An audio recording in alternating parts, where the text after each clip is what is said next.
Oh.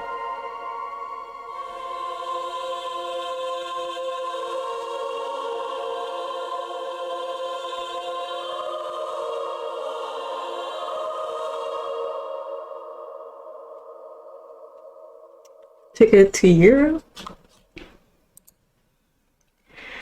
You are a frustrated 30-something wannabe writer from Warsaw who decides to make something out of himself. You will amaze the literary world with your earth-shattering book about refugees. It will inspire crowds and galvanize hearts and expand minds and change the world in all the right ways. Before you prepare for your Nobel Prize acceptance speech, there is only the trivial matter of actually traveling to Africa to gather some notes for the story. You have an ingenious plan to smuggle yourself onto one of the illegal boats that travel to Europe from the shores of Africa, are pretending to be a refugee yourself. Surely nothing can go wrong and you are not completely out of your depth. Surely, right? Your main objective is to collect notebook entries which allow you to write a better book. Meet people, explore places, gain experiences, be perceptive and inquisitive. And the information can be relevant. Any person can be your protagonist. Write down everything that seems significant, interesting, and surprising to you. Become a writer. Your flight is in a couple of hours. Prologue. Okay. Let me see.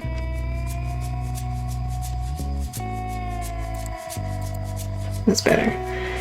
Alright. January 25th, 2020. We got a notebook, notepad, and tags over in the left corner. Chapter 1, Home, Bitter Home.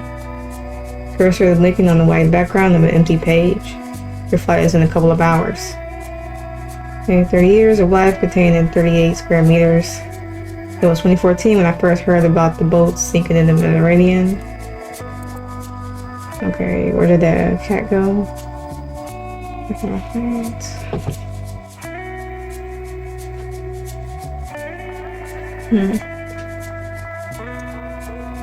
I don't see a cat.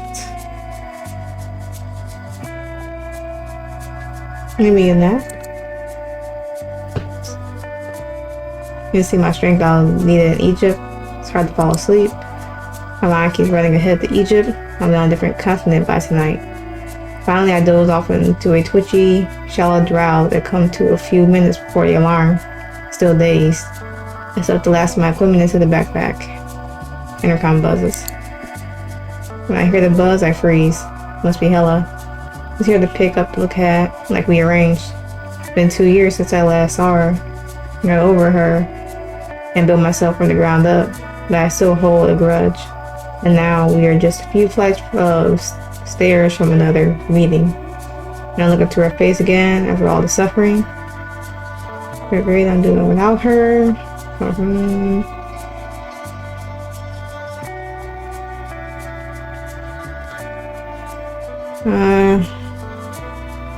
I guess treat her normally.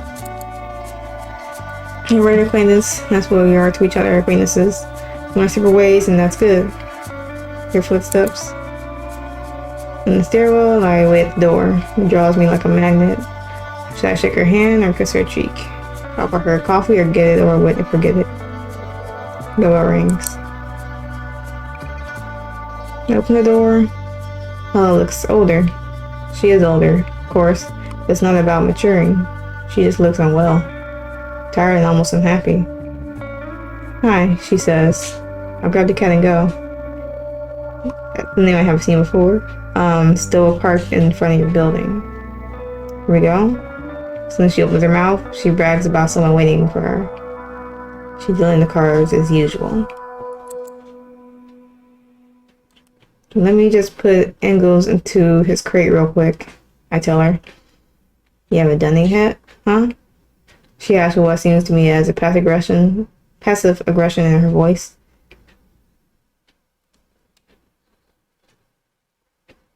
Do you want to help? Hella seems caught off guard by the question, but she agrees. We catch the cat in silence and lock him in the crate. Their routine goes like clockwork. You have it down to every little move. Back then, when we did it, we would have a little playful back and forth. today, just as the rituals have replaced words, and they awaken memories. We're going, she says. It was nice seeing you. Uh-huh. She holds her hand out to me. I shake it, whatever. Touching her feels strange. Memories from our nights together and walking trips outside the city in the spring flash before my eyes. Remember all the wild retreats that we explored on weekends. Hell, let's go with my hand first. She stares at the floor, flustered. Take care of yourself. You know, in Africa. Text you when you land or something, she says.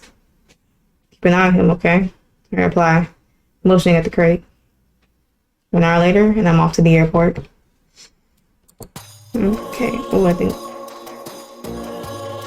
So, it's Warsaw, Poland. X0. Okay, I feel we haven't really started yet.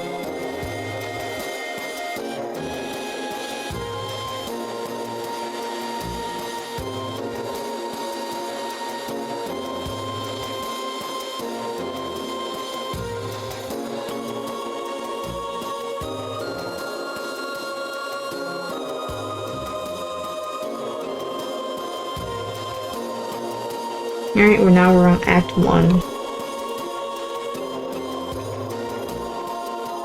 And we're on Chapter 2, Alexandria Day 1?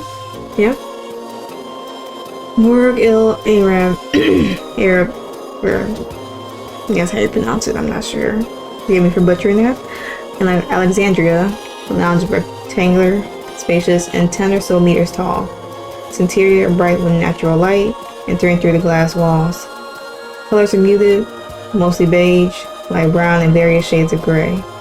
Here and there, a palm tree sticks out of a cube-shaped flower pot, an attempt to animate the otherwise bland space. Entertained by new reality. European tourists who made up the majority of the passengers on the plane now seem like exotic respite from the ubiquitous sight of men in tunics and women in hijabs. And that's how you pronounce that word. Looking at them. Fascinated. I look at all the Muslims I pass. I have no idea what their stories are. Contrary to what I expected, only some have their faces covered. Still, I feel a great sense of mystery. In Europe, I learned to label people quickly. Pink hair. She must be a woman's rights activist. Working worn hands. I'm sure he voted for conservatives. I see. I judge. I forget. And I move on. Here it's impossible. Each face is an enigma, a puzzle I want to solve. The more I walk along the airport suddenly becomes an exciting odyssey. Traveling is a bit like childhood. You see more. Your perception is sharpened by a curiosity of the world. And this is just the beginning of my adventures. According to my itinerary, Egypt first impressions. I have nothing else planned for the day. On the margins of my research notes, alongside the underlined phone numbers, I only find a short reminder from my publisher. So those suggestions to call my fixers and set up some meetings once I've landed.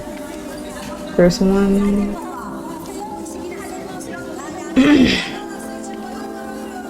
Being back to the conversation with the publisher. Do whatever you want, Jersey says. Oh, how you pronounce your name? I'm just gonna stick with Jersey. Jersey? Yeah. Remember, I'm paying. You're not going on vacation. So it may seem like I'm my own boss here. Still, my employer's expectations are very clear. Feeling the pressure, I take a look at the phone numbers in the dossier. First one is Eric, a Belgian volunteer. The researcher clearly did his job and includes the personal remarks in the standard profile. Eric Sonkip, a humanitarian aid legend, used to volunteer in Europe, but recently launched his own project in Africa. An idealist, kind of a hippie, a man of action. Always busy, rarely picks up his phone during the day, sometimes calls back past 11 p.m. Sometimes, rarely. Almost all times a day, don't hold back. Age 65, but act much younger. Attach an email Q&A with Eric. Take a look at the interview with Eric. I rated several questions, picked a random out of the 57. It may sound familiar. After all, I did help the researcher make the list. Q8, what are potential dangers for people sailing on the boat? What do refugees eat on their journey? Daily cost to maintain one immigrant at the camp? Happen if someone in the camp were a member of ISIS? Do you know any examples of refugees' creative work, such as song, poems, drawings? About potential dangers. Answer: seeking and drowning. Okay. Question 229. No answer, okay. Refugees eat on their journey. Okay. Daily cost of maintaining one immigrant at the camp. They're refugees, not immigrants, and you can Google it. Okay. Know any examples of refugees' creative works such as song, drawings? Yes, all of those. So which ones? Come and see it for yourself. Okay. Another question, the answers are written in similar vein. Eric usually gives short yes or no answers to my 3-sentence inquiries and many essays. If he has to write a whole sentence, he disregards style, grammar, and punctuation. Everything's on his mind, right? The answer strikes me with their brevity. Sloppiness doesn't feel like disrespect to me. Rather, they attest to the constant rush in which Eric lives.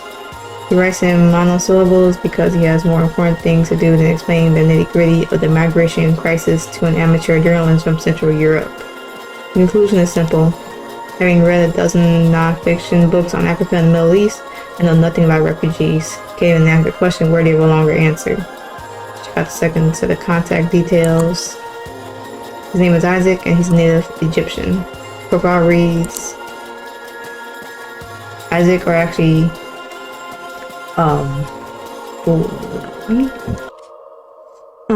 Ishaq Ahmed Mahmoud Ahmed Muhammad.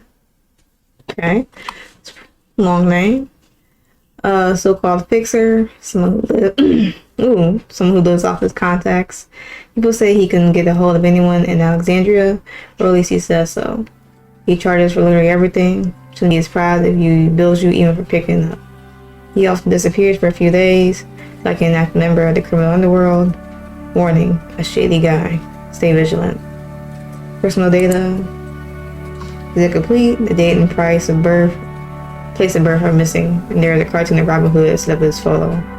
Only his phone number and the detailed address of his place of residence. That's it, nothing more. That's it. That's all the material I've got to read. There's only one thing left. Need the answer to simple if you have fundamental question at this stage of the trip. How it's been my first day in Africa. Back in my head, I still have my publisher's ominous warning not to fuck around. My itinerary includes just 3 days in Egypt, and the budget is not made of rubber, as Jersey likes to say. Get to work. Kinda wanna wing it though. But yeah, we'll wing it. Now the age-old teenage wisdom, wing it. Which loosely translated to stop caring about your duties. Do what you want, and even if you get lost along the way and fail to reach your goal, you'll at least have fun on your devious paths. And in the end, you'll be happy. So like no plan is the best possible plan. Impulsively, let's go to the seaside. Now leave the airport, find the bus terminal, set the timetable for a while, and get on the right bus. An hour later, I reach the coast. The beach looks heavenly, and its fine white sand stretched for a couple hundreds of meters. It's bordered with tourist amenities, bars, restaurants, souvenir shops. It's like a European resort town. Instinctively, I take my shoes off. The hot sand gets between my toes and massages my feet. Though it's late January, the temperatures in Alexandria can be up to 25 degrees Celsius. I only know Fahrenheit. I can probably convert that, but I'm just assuming that means it's hot. Woke up to the surf. Feel calmer with every step. At this time of year, the water is choppy and the weather windy. The waves break at the shore with rich white foam rushing back from the wet sand. Cruise ships loom on the horizon. Look around. Searching for, I don't know who really will know who, what. Okay. There are only tourists around, sunbathing in lounge chairs, swimming in the sea. Their children are building sandcastles. Disappointment. Here, Egypt differs little from the French or Italian Rivieras. What did I expect? It would be naive to assume that I'd find refugees here. But still, I was kind of hoping for it. I probably shouldn't push it though, hit the hotel. I check in at the reception desk and get a key to my suite. Poetry really has gone all out. My hotel, located in central Alexandria, one of the best in the city, and even has a pool.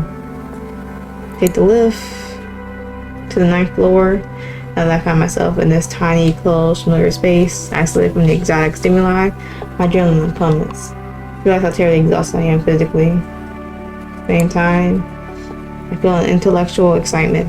My thoughts thrive in my skull. Finally, I have a moment to digest and sum up today's experiences. The desire to write. It is rising within me. I cross the corridor and open my door. Smilelessly, suite with a sea view. On the horizon, strings of red light from the ships anchored at the bay glimmer. An upside-down night sky. Before I start writing, unpacked. I backpack. I can't work in chaos. I need to organize my space, put my clothes in my wardrobe, place the notebooks neatly on the desk, and plug in my phone charger. Notification on my phone tells me I have 3 missed calls on Skype from Jersey. So I publisher. I was supposed to call him as soon as I reached the hotel. I better call him before I get a report from this call. Have you found your refugee yet? It's Jersey the publisher, and he gets right down to business. So he will consider him rude and vulgar, but you can't deny him one thing. He gets results. Small publishing house he's been running for 15 years is famous for their controversial books and much publicized premieres. Critics either lambast his authors or extol them. No one stays indifferent, and readers love his books. Alright, not yet. I answer truthfully. What have you been doing then? Judy continues with interrogation in a tone so harsh it could peel dead skin off the heels of my feet. I left my chair and start pacing the room nervously. Tell him true. I carried my day for him, trying to match up there and to follow a plan with my enthusiasm. So you mean... Short, you mean you're fucking around. Jersey interrupts me. Remember, I paid for 2 nights in Alexandria, not 1 more. Find a refugee who will connect you with the smugglers. If you prefer partying there, it's your choice. But you'll be paying for each day you're out of your own pocket. The next order of business, the receipts. Remember to collect all the bills, every single expense. Looks to instructions will be a move. Has to be documented, Jersey continues. Otherwise, I won't reimburse you. You have pay for everything yourself. Instructions are all on the forms in your folder, including consent forms for personal data and image use. They're in English, French, and Arabic. If you want to mention someone by their full name in your book, have them sign one. That would be challenging. Should I ask the smugglers for a receipt too? I try to mock him. Could you? Just hoping Jersey's voice. That would be great. Yes. You know what? You don't ask him just to be safe. He changes his mind. Or else they might identify you as a journalist and scalp you. Or decapitate you. Whatever the African way of killing is. And who's going to write my book? Make me lose my advance. Pay for the smuggling out of your own pocket and we'll bump up your fee. Okay, that's it for me. Good luck out there. And get to work, lazy ass. He hangs up. He hangs up and intense silence fills the suite. Helps me focus. Sit back down at the desk and open my notebook. Look through sentences and thoughts I note down. Contemplate which ones have the potential of becoming the building blocks for a book. Which ones are worth expanding on.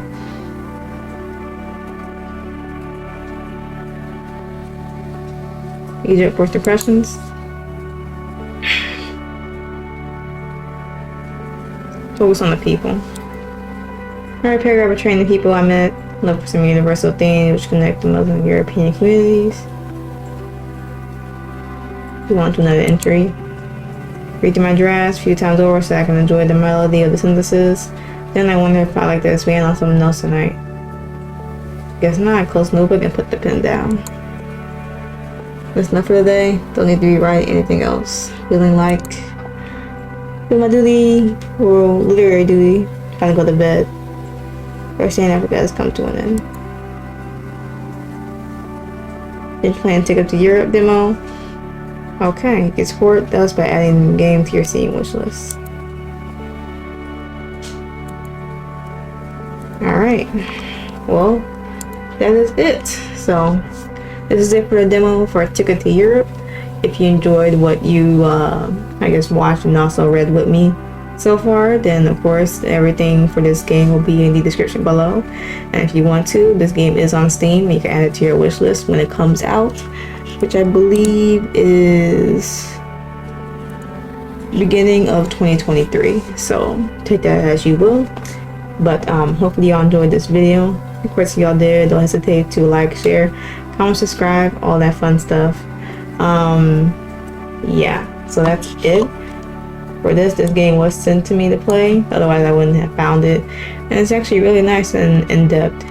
It has multiple options, basically for like dialogue purposes, so it's really nice.